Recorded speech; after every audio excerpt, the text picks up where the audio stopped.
नमस्कार, आप सुन रहे रेडियो हिंदुस्तान और मैं हूं आपके साथ पारिजात। विश्व धर्म में हम बात करेंगे रूस के यूक्रेन पर हमले की।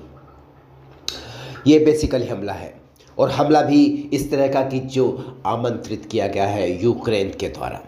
7वां दिन है आज इस जंग का। खुशी की बात है कि दुनिया की महाशक्तियां इस जंग में नहीं कूदी है, विश्व युद्ध नहीं हुआ है।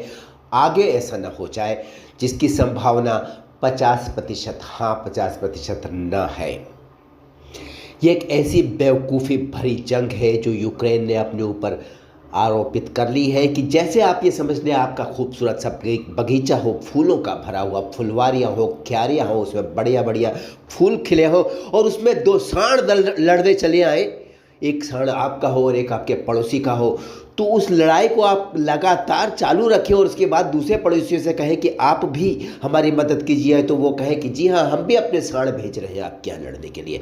ये बहुत ही सड़क छाप भाषा में मैंने आपको बताया है क्योंकि स्थिति वही है।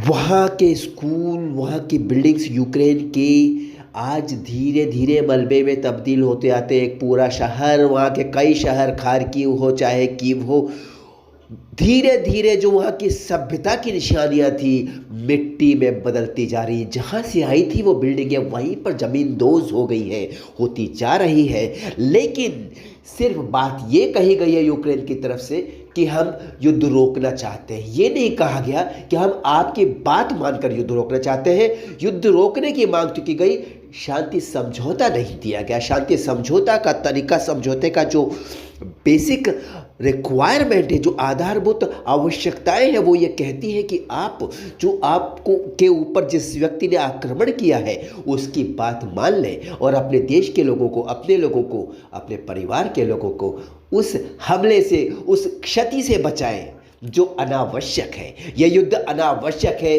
यह अहम का युद्ध है। अहम रूस की तरफ से बिल्कुल है, लेकिन उनकी सामरिक सुरक्षा को दृष्टिगत रखते हुए उन्होंने युद्ध ओढ़ा है और उसका उन्होंने अभिव्यक्ति इस यूक्रेन पर हमले के माध्यम से दी है। लेकिन यूक्रेन को यह सोचना चाहिए कि मेरा बगीचा अगर बर्बाद हो गया तो फिर से इसको बनने में कितना वक्त लगेगा, क्योंकि यहाँ पर जंग नहीं चालू है, यहाँ पर धंधा चालू है। याद रखिए, जो लोग साथ खड़े थे, पीछे से कहते थे चिंता मत करो, हम तुम्हारे साथ हैं, यूक्रेन तुम संघर्ष करो, हम तुम्हारे साथ हैं, वो सारे लोग पीछे से गायब है। अमेरिका कह रहा है सेना नहीं भेजूंगा, 1 करोड़ रुपए दूंगा, हथियार दूंगा, धंधा चालू है। यूरोप की कंट्रीज कह रही है कि बिल्कुल हम आपको यूरोपियन यूनियन का सदस्य बना लेंगे, उसके बाद हम का साथ तो हम आज भी दे रहे हैं। सभी, चाहे फ्रांस हो चाहे जर्मनी हो, सभी अपने हथियार बेचने की तैयारी में है, हथियार बेचने की। वास्तव में ये ठीक भी है भाई। अगर आपकी लड़ाई हो रही है, आपको चोट लग रही है, तो आप 2 चीज़ करोगे, या तो दवाई खरीदोगे या हथियार खरीदोगे। और दवाई खरीदने की अगर आपकी सोच है तो आप लड़ाई नहीं लड़ोगे, लेकिन अगर आपकी लड़ाई लड़ने की सोच है तो आप हथियार ही खरीदोगे और आप तैयार हो जाओगे कि मेरे शरीर में और भी चोटें लगे। यूक्रेन आत्महत्या करने का अंतर्राष्ट्रीय उदाहरण है, जैसे अफगानिस्तान भी, कई इस तरह के उदाहरण है विश्व में, इराक है, ठीक है, तो ये सीरिया है। इन ऐसे उदाहरण बहुत सारे हैं जिन देशों ने एक तरह से, मैं नॉर्थ कोरिया की भी बात करूंगा, आत्महत्या की, अंतर्राष्ट्रीय साथियों से अलग होकर के प्रतिबंधों की झड़ी लगवा करके अपने ऊपर, अपने देश की जनता को नुकसान किया है, अपने राष्ट्र के भविष्य को क्षति पहुंचाई है। ये मूर्खता हो रही है जेलेंस्की के द्वारा, और जेलेंस्की को लग रहा है कि शायद वो विश्व में एक नए युद्धक नायक के रूप में उभर कर आ रहे। जी नहीं, दुनिया देख रही कि क्या बेवकूफ़ी आप कर रहे हैं, क्योंकि सामने कौन है आप ये देखिए। आपका मुकाबला किससे हो रहा है? जिसका मुकाबला अमेरिका से होता है, हमेशा से होता आया है। शीत वार हो, यानी कि शीत युद्ध हो, कोल्ड वार हो, या ऊपरी धमकी, अभी तक बड़ा युद्ध दोनों देशों के बीच नहीं हुआ। सेकंड वर्ल्ड वार भी मिलकर के ही लड़ा था इन देशों ने, और थर्ड वर्ल्ड वार भी ये मिलकर ही लड़ेंगे। अगर चाइना के विरुद्ध हुआ, भगवान ना करे कि थर्ड वर्ल्ड वार हो। हाँ, ये बात ज़रूर है कि चाइना का भविष्य सुरक्षित नहीं है। बात करते हैं यूक्रेन की और रूस की। यूक्रेन को चाहिए कि 7 दिन तो हो गए हैं, 14 दिन ना हो, 14 दिन बाद जो मंजर होगा यूक्रेन में, वो बड़ा दर्दनाक होगा। यूक्रेन को अपनी समझदारी की आंखें खोल लेनी चाहिए।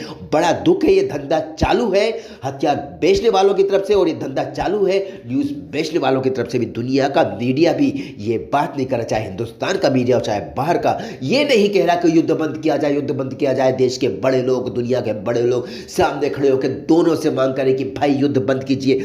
नहीं, युद्ध की कमेंट्री की जा रही है, आंखों देखा हाल दूर बैठ के बताया जा रहा है। बड़े दूरदृष्टि वाले ये महापुरुष हैं जो मीडिया में भी है और हर देश के ऊंचाइयों पर बैठे हुए लोग हैं।